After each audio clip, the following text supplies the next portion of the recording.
आज हम पढ़ने वाले हिंदी व्याकरण का एक महत्वपूर्ण भाग यानी कि समास। और समास में भी हम समास का वो भेद पढ़ेंगे जो सबसे सरल होता है, वो आपको एक बार देखने से आपको समझ में आ जाएगा। वो समास होता है आपके द्विगु समास। देखिए द्विगु समास क्या होता है वो हम देखेंगे। देखो द्विगु समास में क्या होता है, जैसे कि आपको पता है समास में दो पद होते हैं, पूर्व पद और उत्तर पद। जो दो पद मिलकर आपको जो बनाते हैं यानी कि समाहार करते हैं, यानी उसका होता है आपके समास। तो द्विगु समास में क्या होता है, द्विगु समास कर्मधारय समास का एक उदाहरण है, जिसमें आपके पूर्व पद आपके प्रधान नहीं होता और दूसरा पद आपके प्रधान होता है। अब इसमें क्या बता रखा है, जिस पद का समस्त पद पहला यानी कि पूर्व पद संख्यावाची विशेषण हो, यानी कि जो आपके द्विगु समास होगा इसमें आपके प्रथम पद संख्यावाची विशेषण होगा, यानी कि वो संख्या बताएगा कि इस पद में कितनी संख्या है और किसकी है। फिर दे रखा है इसके बाद जो उससे समूह या समाहार का बोध कराता है उसे हम द्विगु समास कहते हैं। देखिए जो द्विगु समास है उसको पहचानने की एक ट्रिक है। उसमें क्या है, देखिए जो पहला शब्द होगा वो आपकी संख्यावाची यानी कि नंबर वाला होगा, यानी कि संख्या होगी।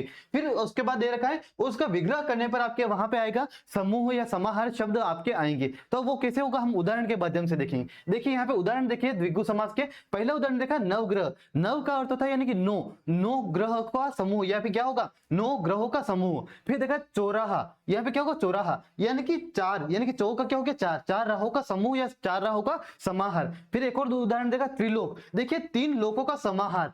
उसके बाद देखा पंचतंत्र यानी कि पांच तंत्रों का समूह या समाहार। फिर देखा शताब्दी, शत यानी कि 100, यानी कि शत अब्दो यानी कि अब्दों का अर्थ हो गया आपके वर्ष, यानी कि 100 वर्षों का समूह या 100 वर्षों का समाहार। तो इस प्रकार से जो समास का प्रकार है द्विगु समास, वो आपके संख्यावाची उपसर्ग के आधार पर बनता है। तो इस प्रकार से हमने समास का एक प्रकार द्विगु समास एक शॉर्ट वीडियो के माध्यम से देखा। तो आपको ये समझ में आया कि नहीं आया, कैसे आया, आपको ये समास कैसे लगा जरूर बताएं। बहुत बहुत धन्यवाद।